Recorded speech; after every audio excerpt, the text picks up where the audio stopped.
যে ব্যক্তি প্রত্যেক ফরজ নামাজের পরে তার মাথার উপর ডান হাত রেখে 11 বার কেউ যদি ছোট্ট দোয়াটি পাঠ করতে পারে, আল্লাহ রাব্বুল আলামিন অবিস্মরণীয় ফলাফল দিয়ে ওই গোলামটাকে আল্লাহ পাক সুসংবাদ দান করবেন। সুবহানাল্লাহ পড়েন।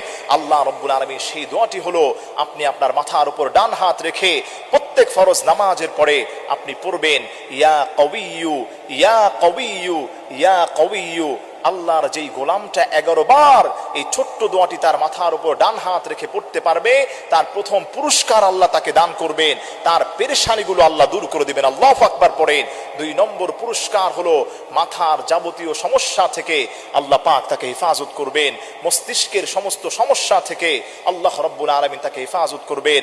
আল্লাহ রাব্বুল আলামিন তাকে এত বেশি পুরস্কার দান করবেন, সে নিজেই অবাক হয়ে যাবে। আমার প্রিয় ভাইরা, আমার প্রিয় মা বোনেরা, প্রত্যেক ফরজ নামাজের পরে আমরা তো ছোট্ট একটি মোনাজাতের জন্য পাগল হয়ে যাই, কিন্তু নবীজি সাল্লাল্লাহু আলাইহি ওয়াসাল্লাম প্রত্যেক ফরজ নামাজের পরে বেশ কিছু আমল তিনি করতেন। সালাম ফিরানোর পরে আল্লাহর হাবিব একবার পড়তেন আল্লাহু আকবার, 3 বার পড়তেন আস্তাগফিরুল্লাহ, এরপরে আল্লাহর হাবিব আয়াতুল কুরসি পড়তেন, তিনি তাসবিহে ফাতিমি পড়তেন। এরপরে আল্লাহর হাবিব সাল্লাল্লাহু আলাইহি ওয়াসাল্লাম মাথার উপর হাত রেখে 11 বার পড়তেন, ইয়া কবিয়্যু ইয়া কবিয়্যু ইয়া কবিয়্যু। আল্লাহ রাব্বুল আলামিন তার ওই গোলামটার মাথার সমস্ত সমস্যা থেকে আল্লাহ পাক হেফাজত করবেন। আপনি প্রচন্ড ডিপ্রেশনে আছেন, পেরেশানি ফিল করছেন, কোন দিকে যাবেন আপনি কোনো দিশা পাচ্ছেন না, অস্থির হয়ে আছেন, নিয়মিত প্রত্যেক ফরজ নামাজের পরে মাথার উপর ডান হাত রেখে ইয়া কবিয়্যু ইয়া কবিয়্যু এই ছোট্ট দোয়াটি আপনি 11 বার পাঠ করবেন। আল্লাহ রাব্বুল আলামিন আপনার পেরেশানিকে দূর করে দিবেন। আল্লাহ রাব্বুল আলামিন চিন্তা দূর করে দিবেন। ডিপ্রেশনে আছেন, আল্লাহ আপনাকে হেফাজত করবেন। আপনার সমস্ত ধরনের পেরেশানি থেকে আল্লাহ রাব্বুল আলামিন হেফাজত করবেন।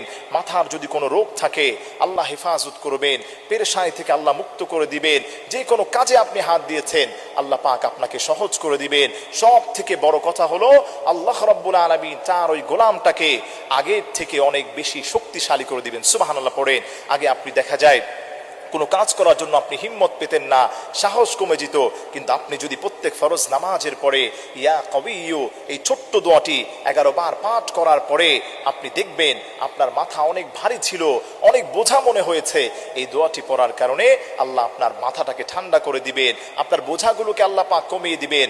আল্লাহ রাব্বুল আলামিন তার ওই গোলামটাকে সমস্ত পেরেশানি মুক্ত করে দিবেন। সুবহানাল্লাহ পড়েন। আমার প্রিয় ভাইরা, প্রত্যেক ফরজ নামাজ তো আমরা আদায় করার চেষ্টা করি, আমরা আদায় করার পরে এই আমলগুলো বেশি বেশি করব। যারা নামাজগুলো ঠিক মতো পড়ে, যার নামাজ ঠিক হয়ে যায় তার সব কিছু ঠিক হয়ে যায়। এজন্য অনেকে আছেন বলে, হুজুর আমলগুলো কোনো কাজ হচ্ছে না, আমল কিভাবে কাজ হবে? আপনি তো ঠিক মতো নামাজই পড়েন না, আল্লাহর উপর আপনার ভরসা নেই।